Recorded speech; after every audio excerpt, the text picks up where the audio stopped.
Fala, minha galerinha, tudo bem? Bom, vou fazer aqui um vídeo hoje sobre o IPO da Melius, tá? Bom, pelo que eu percebi aqui, a empresa está num momento de transformação muito grande de resultados, né?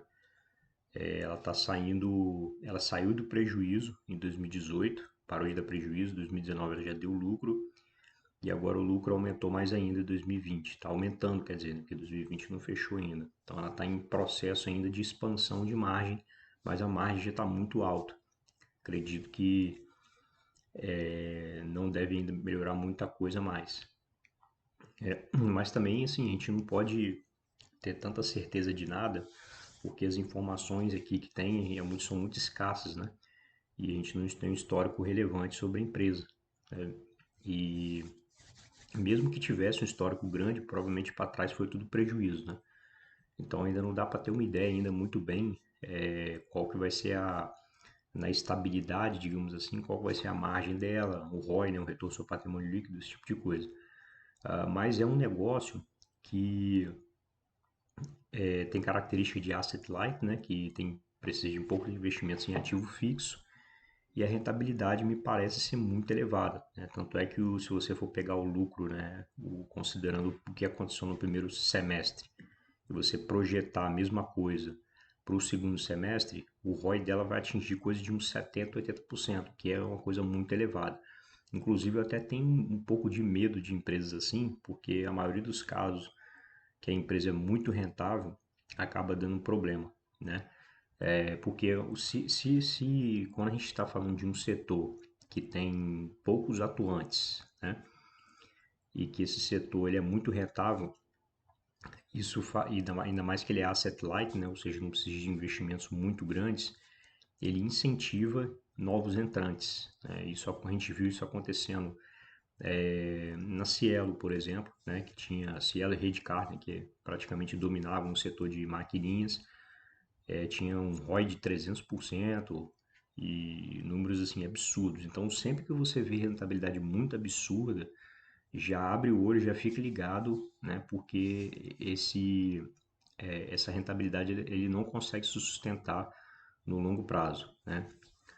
E aí no caso da Cielo ainda foi pior, né? Porque além de ter reduzido o ROI, ela ainda começou a perder market share, teve um monte de problema, enfim. Uma coisa é você sair de ROI de 300 e cair até chegar a 50, 40, 30 de ROI, né? O que ainda é muito alto. Outra coisa é a empresa definhar como vem definhando, né?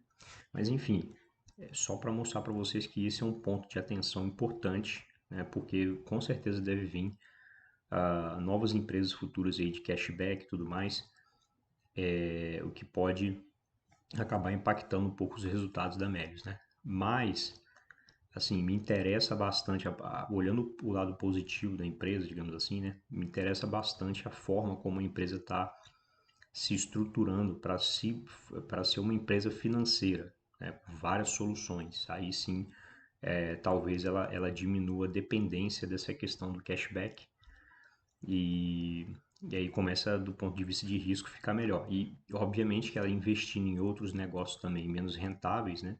Isso também contribui para que a rentabilidade dela acaba sofrendo um pouco mais. Mas de qualquer forma, se ela ficar aí com um ROI de 15, 20% no final das contas, já é um ROI muito bom, né? Então vamos lá, ó, a empresa, sem considerar o, os lotes adicionais que pode ter no IPO e tal, ela captaria esse valor aqui aproximadamente, né? Quase 600 milhões de reais. Os recursos líquidos, né, tirando as comissões, daria 557 milhões de reais. Aí vai ter oferta primária e secundária, tá? A maior parte é secundária, tá dizendo aqui, tá vendo? Seriam captados aproximadamente 331 milhões em secundário e 255 em primário. O que significa isso? Tem gente, né, que vai, entre os majoritários, que vão vender a participação na empresa, tá? Mas se você pegar a oferta primária, significa que vai entrar aproximadamente isso aqui no caixa da empresa, 242 milhões, que vão ser utilizados para a empresa eu já tinha dado uma lida no prospecto aqui, né, anteriormente, antes de fazer o vídeo. A empresa falou que 50% vai ser destinada a fusões e aquisições e os outros 50% para fortalecer o marketplace e a parte de e-commerce deles, tá? Então, assim, os caras estão vindo para captar dinheiro para poder crescer mesmo, né? Mesmo porque a situação financeira dela é muito confortável. Já é confortável antes do IPO. Quando tiver o IPO, o que vai acontecer? Vai vir mais caixa ainda para a empresa, a dívida líquida vai cair mais ainda, né? Eu acredito que até vai ficar com a dívida líquida negativa, se eu não me engano. A gente pode dar uma olhada aí de novo, mas eu acho que ela vai ficar com dívida líquida negativa, tá? Então vai ficar com uma posição de caixa muito confortável para poder ela crescer. E ela está crescendo muito, tá? Está crescendo muito. Na casa dos 60% aí, ou até mais que isso. Vou mostrar para vocês aqui. Vamos passar essa primeira parte aqui que não tem muita informação relevante.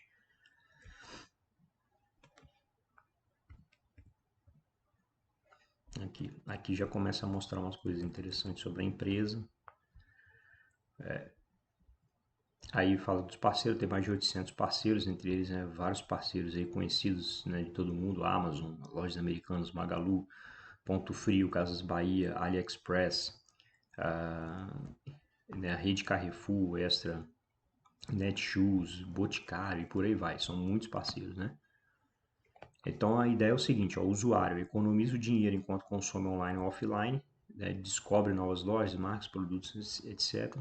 Tem mais de 10 milhões de contas, né? E aí a Melius também já está emitindo um cartão de crédito, né? Também isso aí que também acaba sendo uma nova fonte de receita para ela, né? E aí tem a remuneração dos parceiros, né? Que vem através dos usuários que usam a plataforma Melius, né? Aí, ó, aquisição e retenção. Qual é a parte dos parceiros? Qual é a vantagem, né, digamos assim, né? Aquisição e retenção do consumidor de forma sustentável, otimização dos investimentos em marketing.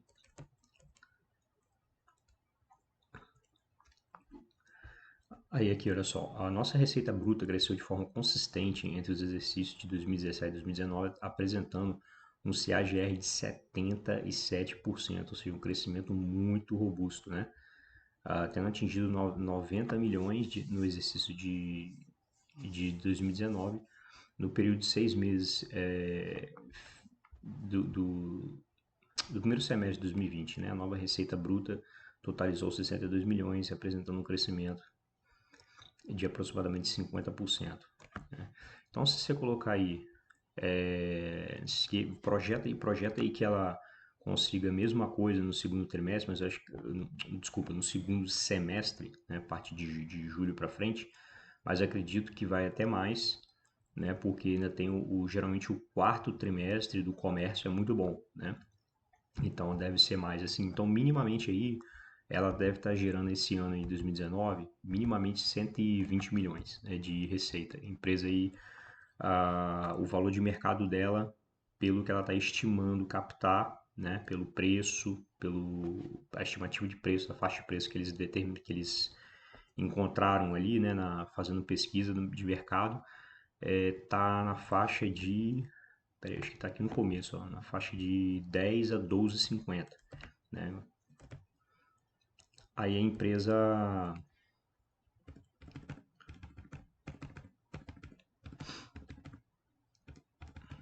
vou botar lá aqui,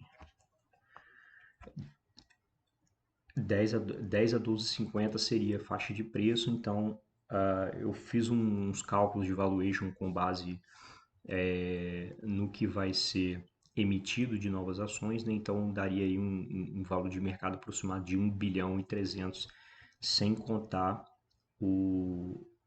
possíveis emissões adicionais, né, e tudo mais, né? Emissões de ações adicionais.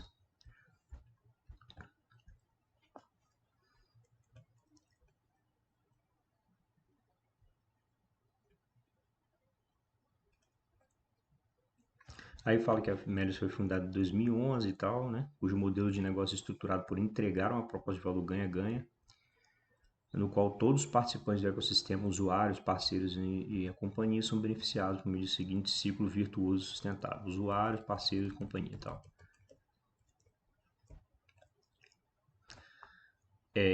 Aí é que fala uma métrica interessante, né, que é o Net Promoter Score, o NPS, que tá em 70, né, o que não é nada excelente, mas também não é ruim.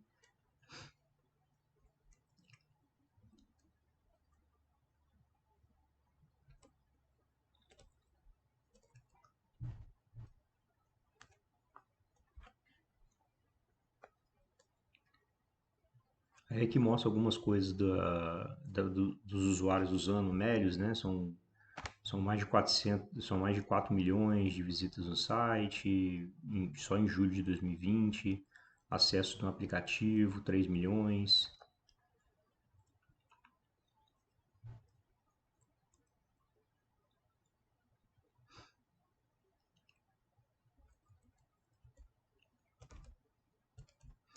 Aí aqui a gente consegue perceber o crescimento robusto, tá vendo? Então, ó, o EBITDA, né, era negativo, tá vendo? Em 2017, 2018 e 2019 reverteu a situação e aí cresceu mais ainda. Tá vendo como é que tá em expansão forte?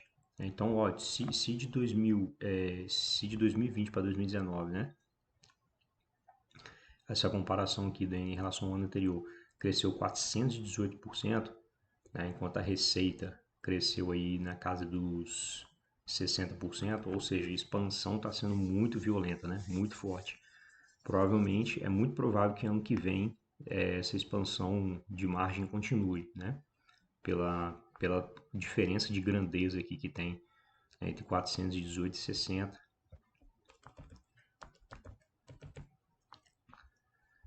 Aí aqui mostra, né, os resultados da receita, né, que a gente já viu alguns dados ali em cima ali, a receita operacional líquida, o lucro líquido. Aí eu fiz as contas aqui, projetando mais ou menos um lucro líquido aí de 24 milhões. Supõe que a gente consiga ter que a Melius consiga ter um lucro líquido igual, né, do segundo semestre de 2020, igual ao primeiro, que foi 12 milhões. Daria 24 milhões no ano, né, o que daria aí um preço-lucro de aproximadamente 60, né? Então, se a gente pegar aí, por exemplo, o preço-lucro crescimento, né, que é o múltiplo que o Peter Lynch gostava de usar, né, para empresas de crescimento, daria preço-lucro crescimento de aproximadamente 1, né? Então, como ele coloca ali um patamar máximo de 2, estaria bom, estaria a margem interessante. E quando a empresa tem uma taxa de crescimento muito grande, é melhor mesmo que ela tenha esse preço-lucro crescimento que seja muito baixo, porque dificilmente uma empresa consegue sustentar esse crescimento elevado por muito tempo, né? Então, assim, uma coisa é você, vamos chutar aqui uns valores aqui, uma coisa é você pegar uma empresa de PL, sei lá, preço-lucro 40 e cresce 20% ao ano, tá? Daria preço-lucro crescimento igual a 2. Estaria dentro do critério do Peter Lynch. Se você aí pega uma empresa, sei lá, está com um preço-lucro de 120, né? E ela está crescendo 60% ao ano, preço-lucro crescimento também vai ser igual a 2. Entretanto, a gente nunca vai poder falar que a situação é a mesma, né? Porque é muito mais fácil você manter um crescimento de 20% ao ano, né, do que você manter um crescimento de 60% ao ano. Essa é a tendência, é que cada vez mais você continue caindo essa taxa, né?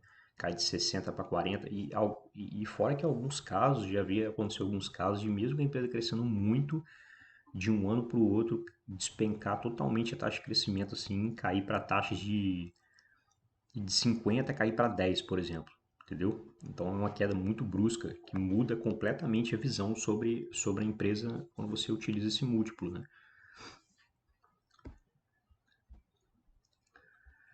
Aí aqui mostrando, tá vendo? A margem EBITDA já tá boa pra caramba, 34%, né? E possivelmente, pela trajetória da empresa, parece que vai aumentar mais ainda. Por isso que eu falei com vocês, a rentabilidade dela tá muito boa.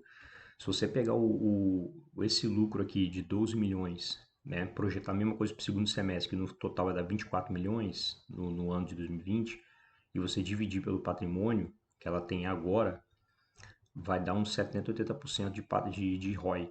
Entretanto, a gente tem que considerar o seguinte, o patrimônio líquido dela vai aumentar. Depois do IPO, como ela vai captar dinheiro, né, o patrimônio líquido dela vai aumentar consideravelmente. E aí, pegando esse mesmo patamar de lucro que ela está tendo agora, aí o ROI já não vai ser mais 70, 80%, vai ser com certeza consideravelmente menor do que isso, né? Por causa do aumento do patrimônio líquido, por causa do IPO, né? Então tem que colocar isso em consideração também.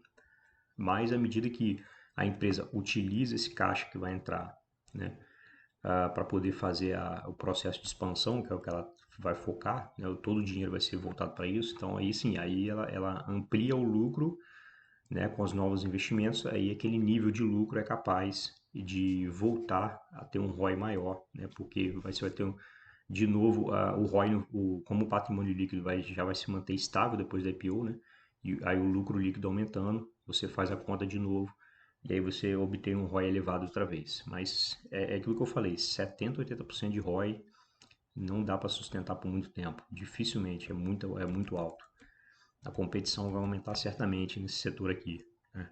É um setor que não tem barreira de entrada nenhuma, né? Isso aqui a gente tem que colocar como ponto de atenção. Não tem barreira de entrada nenhuma, é muito, muito tranquilo para entrar nesse setor aqui, né? E não tem jeito, não tem como não fugir desse problema aí que vai ter concorrência certamente, vai aumentar. Aí tem a parte de empréstimos e financiamentos, aqui a gente consegue ver que a empresa está muito tranquila, né? Ela tem uma dívida bruta de 5 milhões apenas, tá? Então, só o que vai entrar dinheiro no caixa aí, filho, ó, o caixa líquido dela já é positivo, ou seja, ó o que ela tem ó, que caixa equivalente de caixa. Ela tem quase 27 milhões de caixa equivalente de caixa, tá? Se a dívida bruta dela é 5 milhões, ou seja, todo esse caixa aqui paga a dívida bruta e ainda sobra 20 milhões, 20 e poucos milhões, né? Ou seja, vai entrar mais dinheiro em caixa ainda. A empresa já é tranquila financeiramente, vai ficar melhor ainda, né?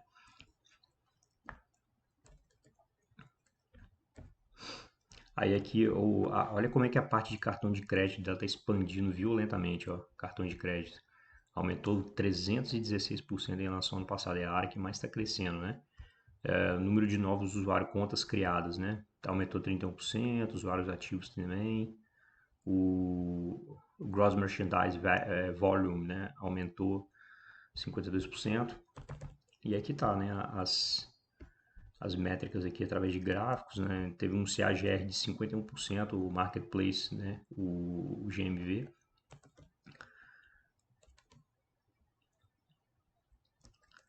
Aí essa parte aqui é interessante, ó. Isso aqui é uma coisa que a gente tem que se ligar, né? Oportunidades no mercado de atuação. Aqui que a gente vai ver como é que a empresa está indo, expandindo os projetos, né? Quais são as oportunidades desse segmento. Aqui é legal, a gente tem que focar nisso aqui. Atuamos no mercado de marketplace, serviços financeiros que têm apresentado significativas taxas de crescimento e conta com potencial expansão dada a baixa penetração em determinados nichos em comparação com mercados mais maduros.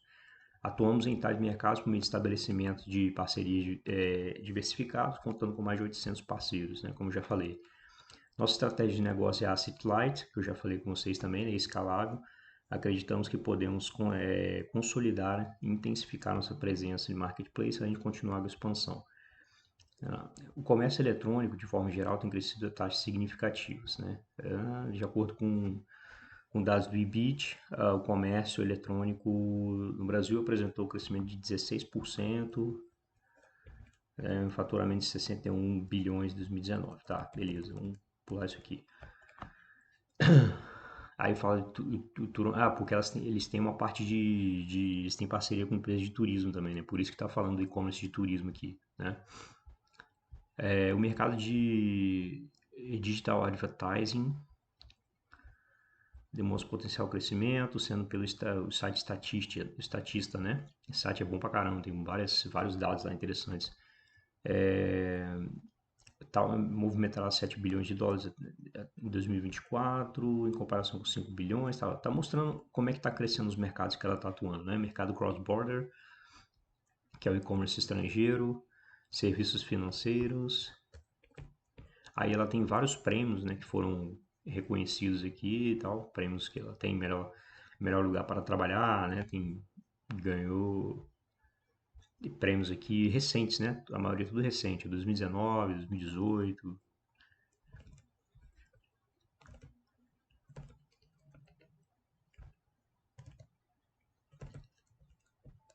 Aí que são os parceiros, né, um dos mais antigos relógios americanos do submarino, né, que é B2W, né, no caso, desde 2011.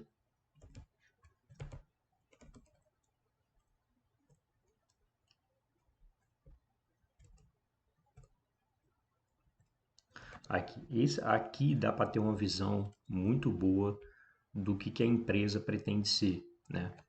Então você tem 10 milhões de contas que ao mesmo tempo utilizam o marketplace da empresa, que é vai e-commerce, publicidade, viagem, turismo, indústria, né, delivery, e soluções de pagamento, né, cartões de crédito. Parece que isso aqui, ó, tá vendo? Essa parte aqui eu acho que ainda não está ativada ainda, são projetos futuros, ó. Isso aqui, todos que estão com corzinha já acesa é que já está rolando, já está acontecendo. Agora, o delivery de comida é um projeto futuro, recarga projeto futuro, serviço de pagamento futuro, seguro, empréstimos é futuro. Pô, então, isso aqui me anima demais, é a parte que mais me animou, né, em relação a médios, porque se ela ficar dependendo só de negócio de cashback, não é um negócio, na minha opinião, sustentável a longo prazo. A partir do momento que ela cria um sistema, né, que é um sistema de bancário, digamos assim, né? Tá fazendo parte do sistema financeiro com várias soluções, etc. Ela passa a ser um negócio muito mais atraente e menor risco também, né? Porque ela vai ter várias fontes de receita, entendeu? Isso é muito interessante. Então, assim, aqui, antes de finalizar, vamos pegar essa parte aqui da estrutura societária da empresa, né? Você tem aqui os principais aqui, né? O Israel Salmen, com 25%. Não dá para ver direito esse nome aqui, mas acho que é Ofli Campos, né? Guimarães, se eu não me engano. Então, os dois juntos aqui já tem 50% da empresa, né? Vou ler essa parte aqui para vocês também, importante. Ó. Avaliar a oportunidade de aquisições e parcerias estratégicas complementares no nosso setor de atuação. Além das iniciativas visando o nosso crescimento orgânico, avaliamos expandir nossa área de atuação por meio de aquisições e parcerias estratégicas. Monitoramos constantemente de forma seletiva oportunidades no nosso setor de atuação que representam potencial de melhoria no engajamento de usuários, adicione capacidade técnica, desenvolvimento das tecnologias e funcionalidades, representam o potencial de constituir novas verticais, expansão internacional e consolidação do mercado. Os targets que buscamos possuem essencialmente quatro características, né? São negócios B2C, porque nesse caso conseguimos usar o nosso know-how em aquisições de usuários, CRM, SEO, atendimento e produto para agregar mais valor às empresas. São empresas asset light, assim como a Melius, com alto crescimento geradora de caixa. São empresas de tecnologia, assim como a Melius, e agregariam conhecimento para o nosso time. São empresas geridas por empreendedores e com cultura similar à nossa. Né? Então, a empresa com essas características são o foco de aquisição da Melius, tá?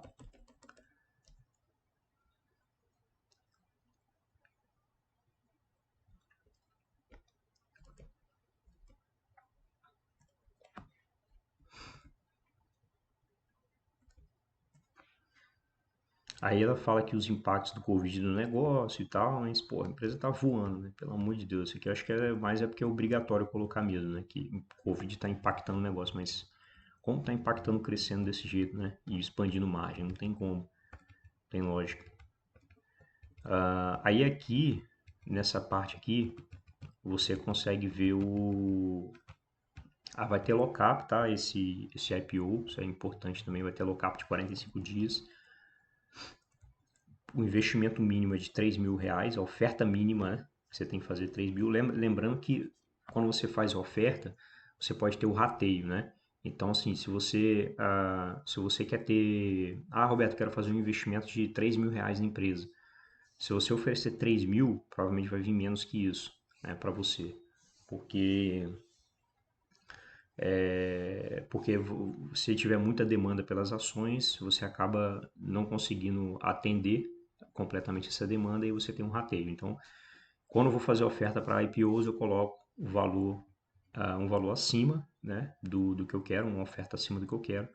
E obviamente que eu tenho que ter dinheiro para cobrir isso, né? Porque caso contrário, pode muito bem acontecer de 100% da minha oferta ser concretizada. E aí, se eu não tiver dinheiro, estou ferrado, né? Então, você pode sim fazer uma oferta maior, um pouco maior do que você quer, né? O dobro do que você quer, por exemplo. Entretanto, você tem que ter dinheiro para cobrir, né? Caso 100% da oferta seja concretizado, tá bom? Aí aqui você consegue, por aqui que você consegue analisar o valuation da empresa atual, né? O valor de mercado depois do aproximado, obviamente, né? Porque a gente não sabe ainda qual vai ser a faixa de preço, o preço concretizado, mas dá para você ter uma ideia, né? Aqui, ó, atualmente ela tem 92 milhões de ações, tá?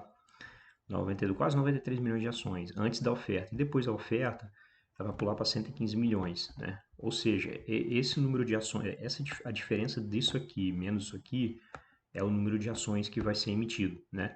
Mas isso aqui não está contando ainda os adicionais que pode ter, né, na oferta.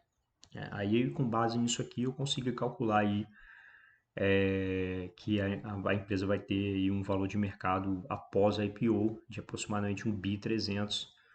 Aí você pode trabalhar com esse valor para calcular os múltiplos, né? Por exemplo, aí eu já falei para vocês, né? O preço-lucro, por exemplo, vai ficar lá na casa dos 60, mais ou menos. Vou fazer uns cálculos aqui.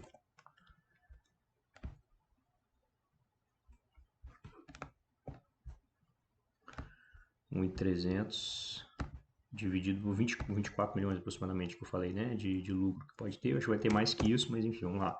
54, né? 54 de preço-lucro.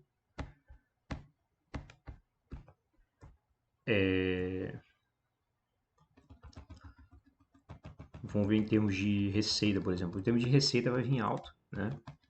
Vai vir bem alto, mas é característica do negócio também, né? Como tem margem alta, esse tipo de coisa, geralmente você tem um preço vendas elevado, né? Se eu olhar B3, por exemplo, a B3 acho que é negociada 15 vezes a receita, alguma coisinha, a receita anual.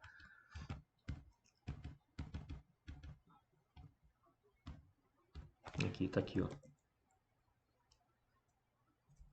Então, a receita aí, bota aí que ela vai ter, sei lá, 120, aproximadamente 120 milhões, né? De receita bruta. Se você multiplicar.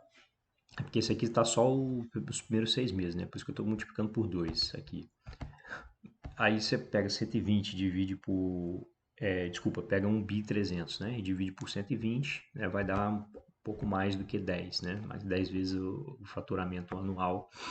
Geralmente esse múltiplo de preço-vendas de 10 para cima, né? São empresas que estão num nível de crescimento muito elevado como a Melius, né? Ou pode até não ser um crescimento tão elevado, mas a margem líquida, por exemplo, pode ser muito alta.